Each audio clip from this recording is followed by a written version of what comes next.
हरिओम नमस्कारम। मैं सोहम दत्ता हूँ, कक्षा 8 का एक विद्यार्थी हूँ। आज आपके समक्ष उपस्थित हूँ अपने कुछ विचार प्रस्तुत करने के लिए। सर्वप्रथम शुभ दीपावली। दिवाली में अक्सर हम कई तरीके की सोशल मीडिया में ऐसे कई तरीके की कंटेंट देखते हैं जहाँ पर यह दिखाया जाता है कि किस प्रकार एक गरीब संघर्ष करता है अपने परिवार को 2 वक्त की रोटी देने के लिए। दिन रात वह मेहनत करता है यही सोचकर कि उसके परिवारजनों के चेहरे पर, उसके बच्चों के चेहरे पर एक मुस्कान आए। और यही चीज़ हमें प्रोत्साहित करती है कि हम उनके दुकानों से, उनके ठेलों से दिए आदि पूजा की कुछ सामग्री या कुछ भी ऐसी चीज़ खरीदें जिससे उनका उपकार हो और उनके घरों में रोशनी आए।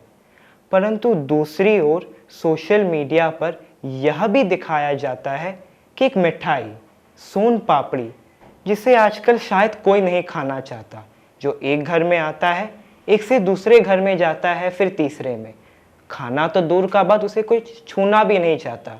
शायद इसलिए यह दिखाया जाता है ताकि लोग दिखा पाए कि उनके पास कितना ऐशो आराम, ऐश्वर्य, वैभव, धन संपत्ति है।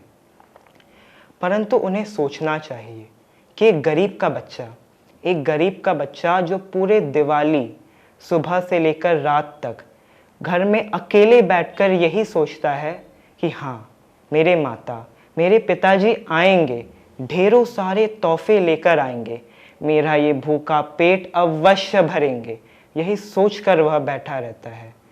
परंतु उसे क्या मिलता है? उसे बस दुख मिलता है। जब वो आसमान के ऊपर देखता है तो हो सकता है वो कुछ मिनटों के लिए अवश्य खुश हो जाए, यह देखकर कि कितने सारे पटाखे फूट रहे हैं, आसपास कितना रौनक है। परंतु वह यह सोचकर दुखी हो जाता है कि मेरे घर में रोशनी क्यों नहीं है, भगवान ने मुझे ऐसा क्यों नसीब दिया कि मेरे घर में कोई दिया नहीं जल रहा। ग्रंथों में, संस्कृतियों में यह लिखा है कि श्री राम जो स्वयं ईश्वर थे, वो भी जब भोजन करने से पहले उसे प्रणाम कर कर, पूज्य कर कर ग्रहण करते थे।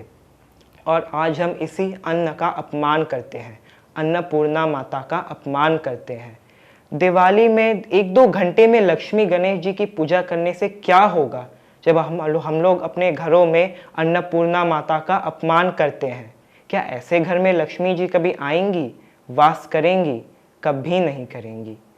अच्छा, जब वो बच्चा अपने घर से निकलता होगा यह सोचकर कि थोड़े गली मोहल्ले में घूम लूँ, देख लूँ क्या हो रहा है, और जब सुनता होगा कि लोग किस तरीके से एक मिठाई के बारे में ऐसी बातें कर रहे हैं जिसे वो बच्चा सिर्फ दूर से खड़े होकर देख सकता है, उसे खा नहीं सकता, यह सब सुन के उस मिठाई के बारे में उसके मन में ज्वाला भड़कती होगी, परंतु उसकी आंखों में सरोवर बहता होगा।